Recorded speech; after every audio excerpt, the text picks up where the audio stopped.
Hello everyone. तो आज की क्लास में मैं आपको करवाऊंगा चैप्टर 3 का जो है वर्ड प्रॉब्लम। मींस जो भी वर्ड प्रॉब्लम हमने अभी तक नहीं किया हुआ है वो सब मैं आपको इस लेक्चर में करवाऊंगा।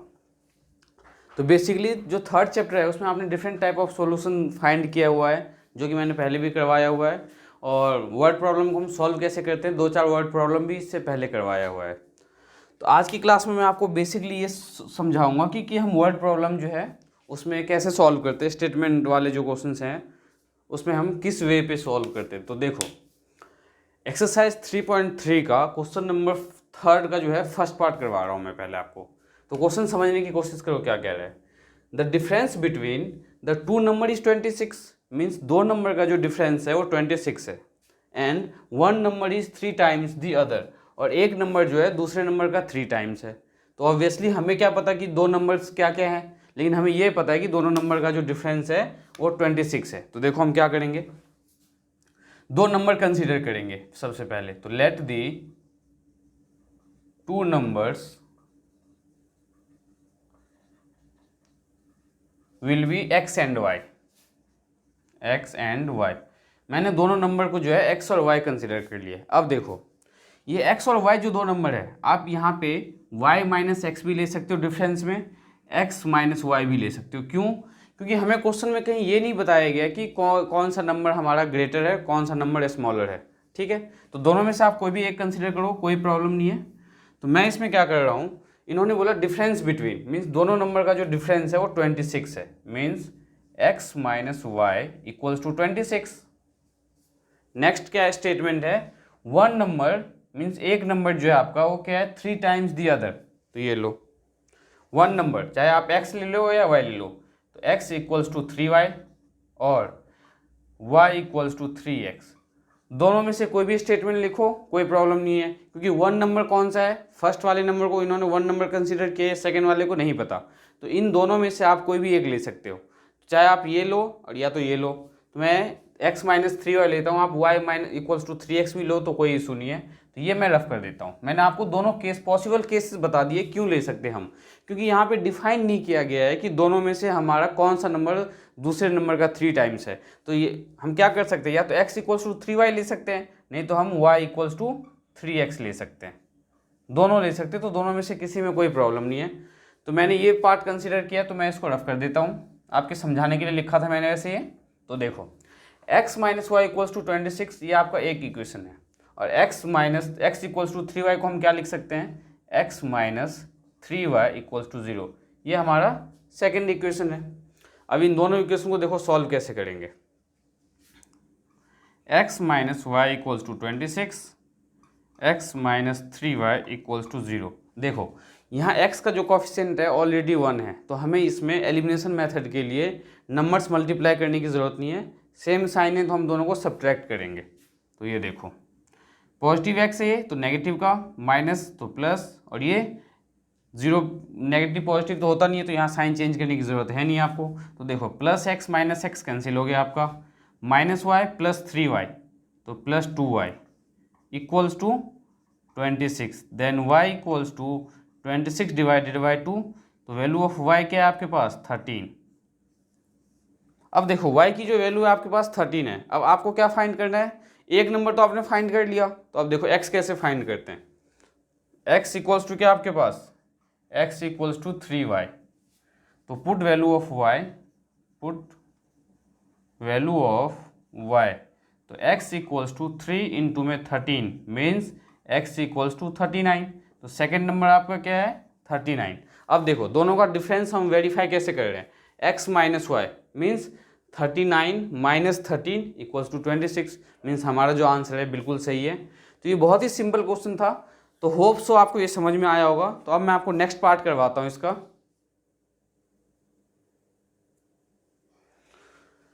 तो क्वेश्चन सेकंड का जो सेकंड पार्ट है, देखो क्या है, the larger of the two supplementary angles. जो लार्जर एंगल है सप्लीमेंट्री एंगल्स का, वो क्या है, exceed the smaller, smaller angle से जो है ज़्यादा है, कितना, बाई 18 डिग्री। एक्सीड का मतलब क्या होता है, देखो मोर मीन्स ज़्यादा, then the smaller angle by 18 degree. जो स्मॉलर एंगल से जो लार्जर एंगल है वो आपका कितना ज़्यादा, 18 डिग्री। तो सबसे पहले आपको सप्लीमेंट्री एंगल पता होना चाहिए। तो देखो दोनों बताता हूँ मैं आपको, क्योंकि सप्लीमेंट्री और कॉम्प्लीमेंट्री दोनों पे क्वेश्चंस पूछे जाते हैं बोर्ड में। तो सप्लीमेंट्री पहले समझो क्या होता है आपका। सप्लीमेंट्री का मतलब होता है कि sum of two angles is always 180 degree. और अगर कॉम्प्लीमेंट्री बोला होता तो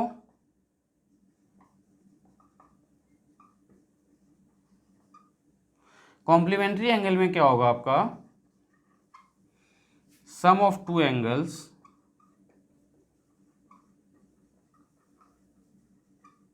इज ऑलवेज 90 डिग्री।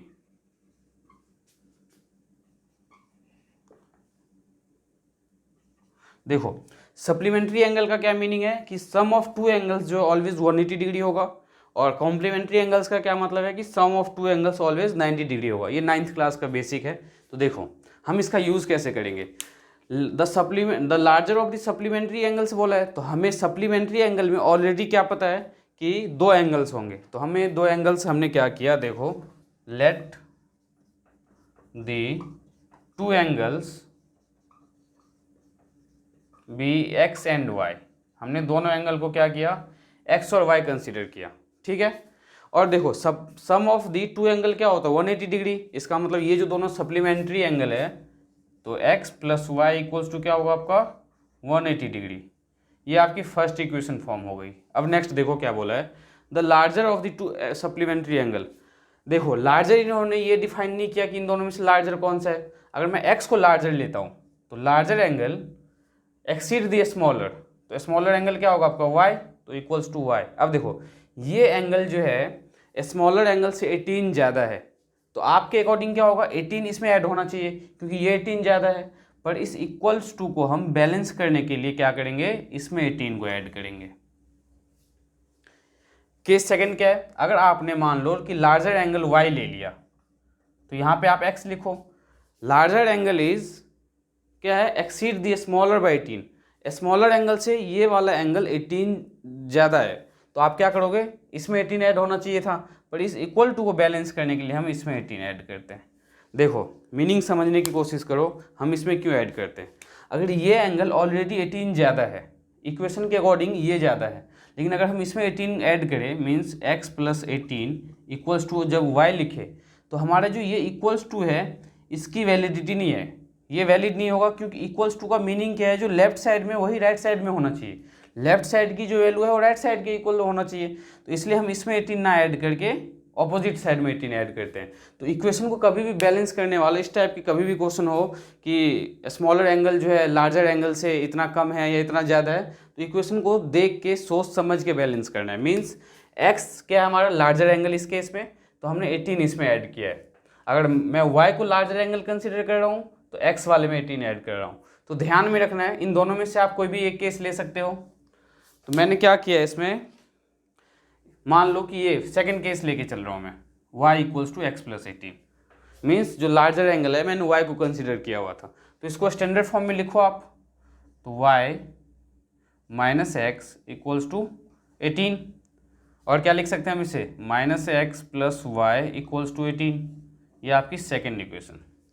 अब सॉल्विंग फर्स्ट एंड सेकंड, ये रफ कर देता हूं मैं आपको। तो देखो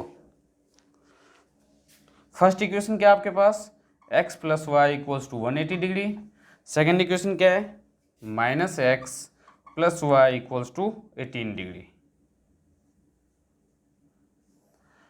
plus minus cancel out, sign change करने की जरूरत नहीं है, क्योंकि मैंने इससे पहले के लेक्चर में आपको समझाया हुआ है कि जब ऑपोजिट साइन हो तो हम ऐड करेंगे, और जब सेम साइन हो तो हम सब्ट्रैक्ट करेंगे। अब देखो y plus y 2y equals to 180 में से 18 को माइनस करो, तो ये आपका 162 आना चाहिए।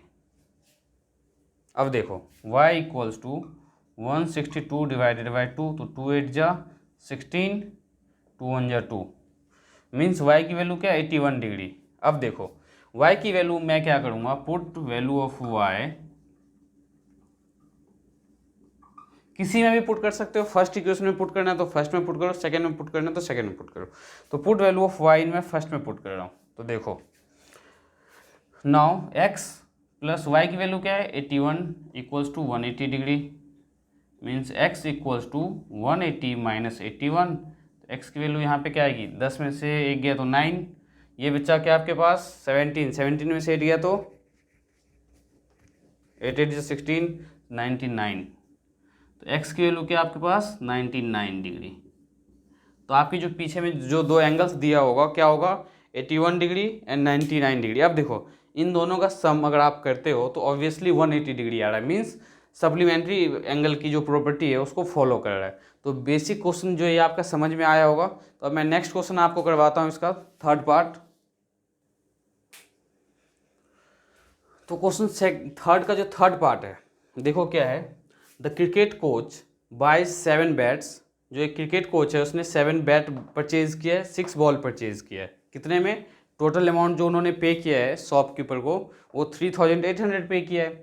लेटर सी बाय मीन्स जो कोच है वो कोई लेडी है, मीन्स किसी वुमेन क्रिकेट टीम की कोच होगी वो। तो लेटर सी बाय 3 बैट्स, बाद में उन्होंने क्या किया है फिर से 3 बैट्स एंड 5 बॉल परचेज किया है। लेकिन इस टाइम जो उनको पे करना पड़ा शॉपकीपर को ओनली 1750 पे करना पड़ा। तो ऑब्वियसली अगर बैट नंबर ऑफ बैट और नंबर ऑफ बॉल की क्वांटिटी कम लिया हो उन्होंने तो अमाउंट पहले के कंपेयर में कम पे करना हुआ होगा इसे। तो find the cost of each bat and ball, हमें ईच बैट और ईच बॉल की कॉस्ट फाइंड करनी है, मीन्स हमें एक बैट और एक बॉल की कॉस्ट फाइंड करनी है। तो समझो सबसे पहले हमें कुछ नहीं पता इसमें, तो सबसे पहले तो आप ये सोचोगे कि हम इसमें लेट क्या करें। तो देखो हमें फाइंड क्या करना है, कॉस्ट ऑफ ईच बैट और ईच बॉल। तो हम क्या करेंगे, let the cost of one bat be x rupees. Let the cost of one bat be x rupees and the cost of one ball cost of one ball, एक ball की cost हमने y rupees consider कर लिया है। अब normal समझो, आप basic क्या है, आप मुझे बताओ अगर आप किसी शॉप पे जाते हो, कुछ भी आपने परचेज किया, एक क्वांटिटी जो आपने परचेज किया उसकी कॉस्ट मान लो 750 है, और आपकी मदर ने आपसे बोला था कि आप 5 क्वांटिटी लेके आना, मतलब 5 लेके आना है आपको। तो जब आपको एक की कॉस्ट पता हो तो आप क्या करोगे, 5 जो से मल्टीप्लाई कर दोगे तो टोटल कॉस्ट पता चल जाएगी आपको। तो सिमिलरली यहाँ पे बैट कितना परचेज किया उन्होंने, 7 परचेज किया, और कॉस्ट ऑफ वन बैट क्या है हमारा x रुपीज़। जब वन बैट की कॉस्ट x रुपीज़ है तो 7 बैट की कॉस्ट क्या होगी 7x। तो देखो 7 इंटू में x तो 7x प्लस एक बॉल की कॉस्ट क्या है y रुपीज़। तो बॉल कितना परचेज किया, 6 बॉल परचेज किया, तो 6 बॉल की कॉस्ट क्या होगी 6 इंटू में y। अब देखो हमने इनको ऐड क्यों किया है, ये भी कॉस्ट है ये भी कॉस्ट है, दोनों टोटल जो कॉस्ट हो किसके इक्वल आना चाहिए 3800। सिमिलरली लेटर सी बाय 3 बैट, अब जो उसने बैट परचेज किया ओनली 3 बैट परचेज किया है, तो 3x प्लस 5 बॉल तो 5y इक्वल्स टू 1750। ये आपकी फर्स्ट इक्वेशन, ये रही आपकी सेकेंड इक्वेशन। अब इन दोनों इक्वेशन को सॉल्व करने से पहले आप देखो कौन कौन से मेथड से इस इक्वेशन को सॉल्व कर सकते हो। समझो आप, एक तो आप सब्स्टिट्यूशन मेथड सॉल्व कर सकते हो, दोनों में से किसी एक y या x की वैल्यू निकालो और ऑपोजिट वाले इक्वेशन में पुट कर दो। सेकेंड मेथड क्या यूज़ कर सकते हैं हम, एलिमिनेशन मेथड, और थर्ड क्रॉस मल्टीप्लिकेशन। तो क्रॉस मल्टीप्लिकेशन देखो मैं क्यों नहीं यूज़ कर रहा, जो राइट साइड में जो वैल्यू है कुछ ज़्यादा बड़ी वैल्यू है, मल्टीप्लाई बहुत ज़्यादा करना होगा आपको, तो मैं क्या कर रहा हूँ एलिमिनेशन मेथड यूज़ कर रहा हूँ। और एलिमिनेशन मेथड का रूल क्या है, अगर हमें x को एलिमिनेट करना है तो x वाले नंबर्स को हम कंसिडर करेंगे, और अगर हमें y को एलिमिनेट करना हो तो y वालों को एलिमिनेट करेंगे। तो देखो यहाँ x की वैल्यू क्या है कोफिशिएंट 7, तो नीचे में हम 7 से मल्टीप्लाई करेंगे, और नीचे में x की वैल्यू क्या है 3, तो ऊपर में हम 3 से मल्टीप्लाई करेंगे। इस 7 से मल्टीप्लाई करने का मतलब है each and every term will be multiply by 7। Similarly in case of first equation each and every term will be multiply by 3। Now जब आप 3 से मल्टीप्लाई करोगे तो 3 इंटू में 7 21x प्लस 6 इंटू में 3 18y इक्वल्स टू 8 3 जा 24 and 3 3 जा 9 10 11, तो 11400। चेक कर लेते एक बार, 8 3 जा 24 ठीक है, और 3 3 जा 9 और 2 11। सेकेंड वाले क्वेश्चन में 7 से जब मल्टीप्लाई करेंगे तो क्या आएगा 21x प्लस 7 5 जा 30y इक्वल्स टू, अब इसे 7 से मल्टीप्लाई करना है तो 7 इंटू में 0 0, 7 5 जा 35, 7 7 जा 49 और 49 और कैरी 3 तो कितना हुआ 52, तो 2 और 7 1 जा 7 और 5 तो 12।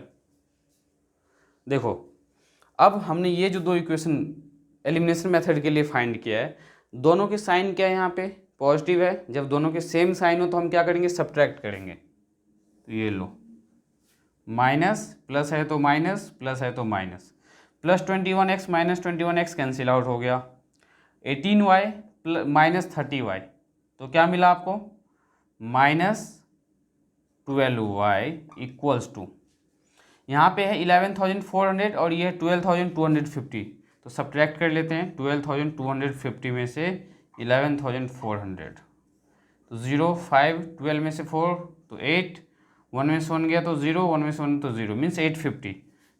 लेकिन देखो ये कम है ये ज़्यादा है तो माइनस टाइम्स 850, अब दोनों साइड माइनस है तो माइनस से माइनस कैंसिल आउट करो, y equals to 850 divided by 12।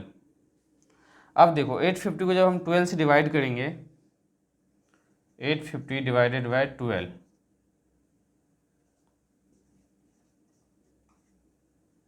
देखो y की जो वैल्यू है हमारी फ्रैक्शन में आ रही है, मतलब हमने कहीं ना कहीं कुछ ना कुछ मिस्टेक किया है। 12,250 था हमारे पास, तो ये इक्वेशन देखो बेसिकली जो हमें पता है हमने क्या किया इक्वेशन फॉर्म किया और इस इक्वेशन दोनों को फॉर्म करने के बाद हम एलिमिनेशन मेथड यूज़ करेंगे। तो आप जब इन्हें मल्टीप्लाई करोगे तो मल्टीप्लाई चेक कर लेना, सॉरी देखो मल्टीप्लिकेशन में क्या प्रॉब्लम थी 7 5 जा 35 मीन्स यहाँ पे 35 होगा। अब देखो तो अब आपके पास जो इक्वेशन है क्या है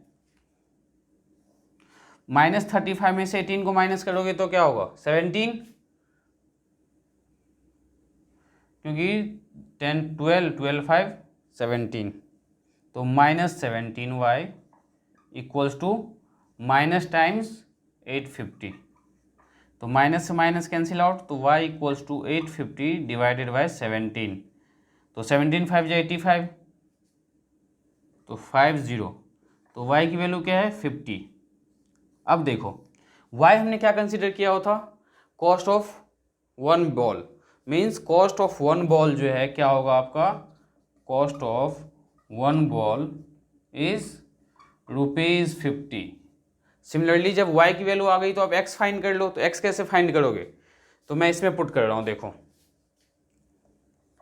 3x प्लस 5 इंटू में 50 equals to 1750, then 3x plus 55 जा 250 equals to 1750, then 3x equals to 1750 minus 250 तो 3x इक्वल्स टू 1500। तो देखो 3x इक्वल्स टू क्या है 1500, then x equals to 1500 divided by 3 तो x इक्वल्स टू 3 5 से 15 means cost of one bat क्या है 500 रुपीज़। तो लिख लेना आप यहाँ पे स्टेटमेंट, लास्ट स्टेटमेंट कि cost of one bat is ₹1500 and the cost of one ball is ₹50। देखो ये बहुत ही सिंपल प्रॉब्लम था, तो होप कि आप लोगों को ये जो है बहुत अच्छे से समझ में आया होगा। वैसे मैंने तो कोशिश किया कि आपको बेस्ट मेथड से समझाया जाए, अगर फिर भी किसी के समझ में नहीं आए तो आप मुझसे डाउट पूछ सकते हो, कोई प्रॉब्लम नहीं है। अब इसके आगे के जो दो क्वेश्चंस हैं वो इससे भी ज़्यादा इंपॉर्टेंट है क्योंकि वो पेपर में कई बार बोर्ड में पूछा जा चुका है, तो मैं आपको बाकी के जो दो क्वेश्चन है वो सॉल्व करवाता हूँ। तो क्वेश्चन नंबर 3 का जो फोर्थ पार्ट है बहुत ही ज़्यादा इंपॉर्टेंट है आपके लिए, पेपर के लिए मार्क कर लेना बुक में। एनसीईआरटी में ये क्वेश्चन जो है बेसिकली कई बार पूछा जाता है बोर्ड के पेपर में, तो समझो इस क्वेश्चन में क्या है। देखो the taxi charges in a city, जो सिटी में जो टैक्सी चार्ज करता है वो दो तरह के चार्ज से कंसिस्ट करता है। कौन कौन सा देखो, consist of fix charge together with the charges per kilometre. समझाता हूँ मैं आपको, पहले क्वेश्चन जब समझ में आएगा। जैसे मान लो कि आपने ओला या उबर बुक किया हुआ है, तो ओला या उबर जो आपने बुक किया है तो उसका क्या है कि अगर वो आपके घर तक का डिस्टेंस ट्रैवल करता है तो बेस पे मतलब उसका एक फ़िक्स चार्ज है कि 20 या 40 रुपीज़ जो है आपको पे करना ही करना है, चाहे अब आप जाओ या मत जाओ। ओला या उबर बुक करने के बाद उसके आने के बाद अगर आपका प्लान चेंज हो जाता है कि हमें नहीं जाना है, तो देखो क्या करना है, जो आपके यहाँ तक आया है उसके लिए फ़िक्स चार्ज है। मीन्स चाहे आप जाओ या मत जाओ, अगर बुक किया हुआ है तो आपको वो फिक्स चार्ज पे करना होगा। तो वही एक टैक्सी के बारे में बताया गया कि एक टैक्सी जो है क्या है, फिक्स चार्ज कंसिस्ट करता है और जो चार्जेस पर किलोमीटर, उसके बाद जब आप बैठ जाते हो गाड़ी में, उसके बाद आप 10 किलोमीटर जाओ या 15 किलोमीटर जाओ, देखो गाड़ी से आपने मान लो 10 किलोमीटर डिस्टेंस ट्रेवल किया है, तो क्या 10 किलोमीटर का जो चार्ज है वो पर किलोमीटर के अकॉर्डिंग होगा। मीन्स 1 किलोमीटर का चार्ज अगर 10 रुपीज़ है तो 10 किलोमीटर का चार्ज क्या होगा, 10 10 जा 100। इस 100 के साथ जो है फिक्स चार्ज देना पड़ेगा, तो प्लस फिक्स चार्ज, ये दोनों चार्ज मिला के क्या होगा आपका टोटल बिल अमाउंट जो आप पे करोगे। टोटल जो पेमेंट करना होगा आपको, कैसे पे करना होगा कि आपने मान लो जितना डिस्टेंस ट्रैवल किया, तो उस डिस्टेंस जो आपने ट्रैवल किया तो पर किलोमीटर जो चार्ज है हमें नहीं पता क्या है, तो हम वो कंसिडर करेंगे। तो मान लो 1 किलोमीटर का अगर 10 रुपये ले रहा है तो 10 किलोमीटर का क्या लेगा, 100 रुपीज़ प्लस जो आपके घर तक उसने डिस्टेंस ट्रैवल किया था फिक्स चार्ज जो है, दोनों चार्ज ऐड करके आप उसे पेमेंट करोगे। तो ये प्रैक्टिकल लाइफ का क्वेश्चन है, प्रैक्टिकली है ये, तो होप आपको ये समझ में आया होगा। अब मैं आपको इस क्वेश्चन को फिर से पढ़ के समझाने की कोशिश करता हूँ। देखो अब क्या बोल रहा है ये, the taxi charge in a city consist of fix charge, जो कंसिस्ट कर रहा है कौन कौन सा charge, fix charge together with the charges for the distance covered, और जो डिस्टेंस उसने कवर किया और जो फिक्स चार्ज दोनों मिला के जो है आपको टैक्सी वाले को पे करना है। तो for a distance of 10 kilometre, तो 10 किलोमीटर डिस्टेंस के लिए जो चार्ज पेड किया है, कितना पे किया है, 105 rupees. And for the journey of 15 kilometre, ये 15 है आपका, और 15 किलोमीटर के लिए जो उसने पे किया है द चार्ज पेड इज़ 155। तो what are the fix charge, fix charge क्या होगा and the charges per kilometre क्या होगा, ठीक है। How much does a person has to pay if he travel 20। Next part में पूछा, पहले तो आप फिक्स चार्ज बताओ और चार्जेस पर किलोमीटर बताओ, उसके बाद आपको ये भी बताना है कि जो 25 किलोमीटर के लिए है उसे कितना पे करना होगा। तो देखो लेट दी फिक्स चार्ज हमें नहीं पता, तो लेट दी फिक्स चार्ज भी X rupees and the charges per kilometre and the charge पर किलोमीटर विल बी, और पर किलोमीटर जो चार्ज कर रहा है वो Y रुपीज़ चार्ज कर रहा है। तो देखो फिक्स चार्ज जो है X, वो तो आपको पे करना ही करना है एनी हाउ। नेक्स्ट उन्होंने बोला है कि पर किलोमीटर जो चार्ज है वो Y रुपीज़ है। तो कितना किलोमीटर ट्रैवल किया उन्होंने डिस्टेंस, 10 किलोमीटर, तो 10 इंटू में Y 10Y, तो टोटल अमाउंट जो पे किया है उन्होंने 105 रुपीज़, तो 105, ये फर्स्ट इक्वेशन।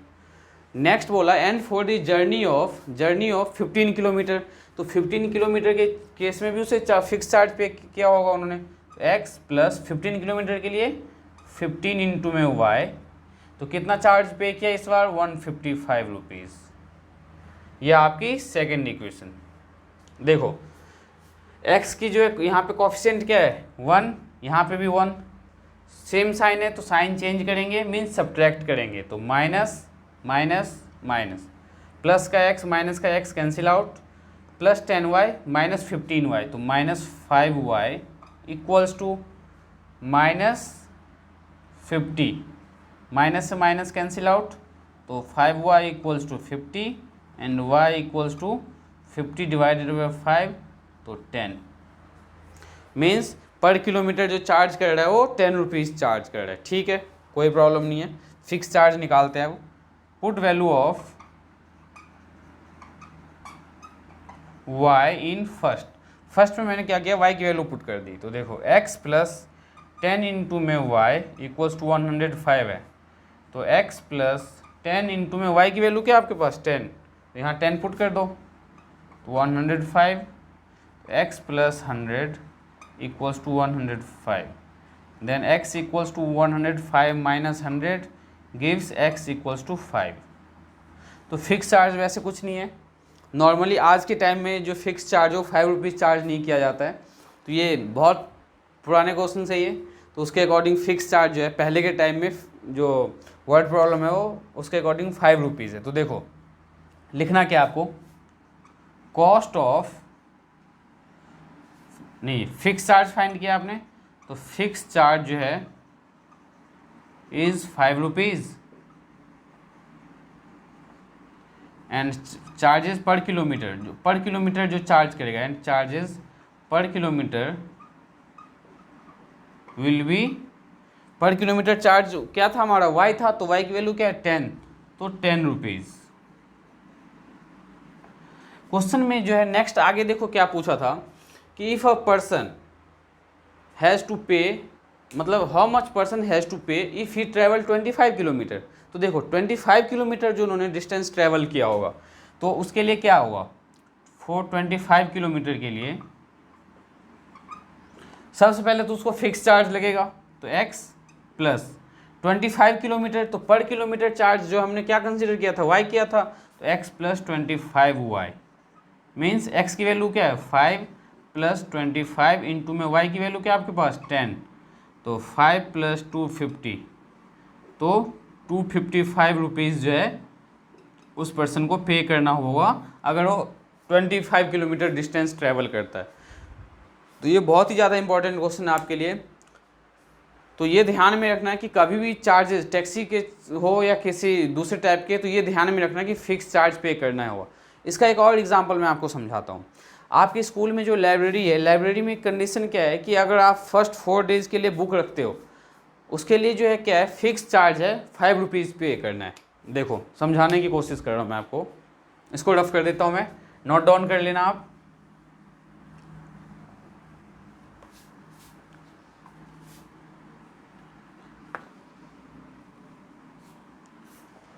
आपके स्कूल में जो लाइब्रेरी है, लाइब्रेरी की कंडीशन क्या है, अगर आप बुक ले जा रहे हो, इशू करवाया आपने बुक, फर्स्ट 5 डे के लिए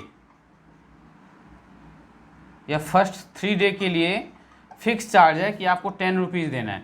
मीन्स अगर आप 1 डे रख के वो आप रिटर्न करो तो भी 10 रुपीज़ देना होगा, या 3 डे रखो तो भी 10 रुपीज़ देना होगा। पर फाइन जो चार्ज करेंगे, fine after 3 day, after 3 day जो पे करना होगा, वो पर डे का चार्ज है 2 रुपीज़, पर डे का चार्ज 2 रुपीज़। समझो क्या है मीनिंग, समझाता हूँ मैं आपको। मान लो कि आपने बुक इशू करवाया लाइब्रेरी से और आपने उसे 10 डेज़ के लिए रख लिया, ठीक है, नंबर ऑफ डेज़ क्या है 10, तो इसमें 3 डेज़ के लिए तो 10 रुपीज़ आपको देना ही है। तो 7 डे में से पहले तो आप 3 डेज़ माइनस करो, फिर बचा क्या आपके पास 7 डेज़, तो इस 3 डे के लिए फिक्स चार्ज है 10 रुपीज़। अब इस 7 डेज़ के लिए क्या है कि आफ्टर 3 डे पर डे का क्या चार्ज है 2 रुपीज़, तो 7 डेज़ के लिए क्या हो जाएगा 7 इंटू में 2 14 और प्लस 3 डेज़ का चार्ज क्या है 10 रुपीज़, तो 14 प्लस 10 24 पे करना होगा। तो समझ में आया आपको। मान लो कि आपके किसी फ्रेंड ने 7 डेज़ के लिए बुक रखा, तो 7 डेज़ में क्या है, देखो सबसे पहले तो 3 डेज़ का चार्ज फिक्स है, मीन्स 3 डेज माइनस करो आप इसमें से, तो कितना नंबर ऑफ डेज है आपके पास 4, तो इस 3 डे का क्या चार्ज है 10 रुपीज़, और इस 4 डे का क्या चार्ज होगा, fine after 3 day, means 3 day के बाद जो फाइन है पर डे का, मीन्स एक दिन का जो फाइन है वो 2 रुपीज़। तो देखो 4 डेज़ का फाइन क्या होगा, 4 इंटू में 2 मीन्स 8 रुपीज़, तो 8, तो टोटल अमाउंट जो पे करना होगा लाइब्रेरियन को, क्या पे करना होगा 8 प्लस 10, तो 18 रुपीज़। सिमिलरली इसी जैसे ये क्वेश्चन ये था, सिमिलरली ऐसे ही क्वेश्चन है ये। तो मैं आपको बताता हूँ किस टाइप के क्वेश्चन आपको कहाँ मिलेंगे।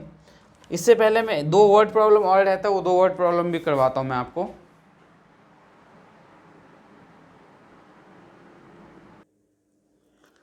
तो 5th पार्ट जो है क्वेश्चन 3rd का, देखो क्या है, अ फ्रैक्शन बिकम 9/11, एक फ्रैक्शन जो है 9/11 होगा कब, if 2 is added to both, 2 अगर हम बोथ न्यूमिनेटर और डिनोमिनेटर दोनों में अगर ऐड करें तो हमारा फ्रैक्शन क्या होगा 9/11।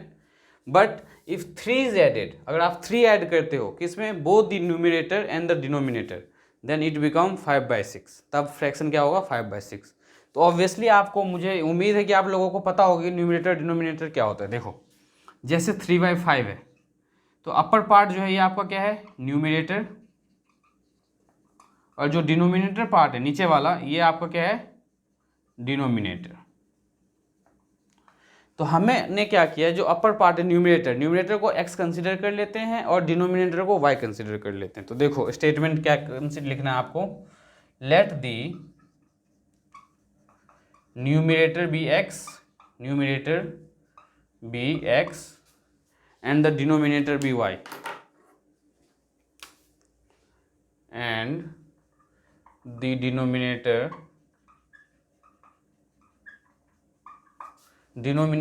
will be y।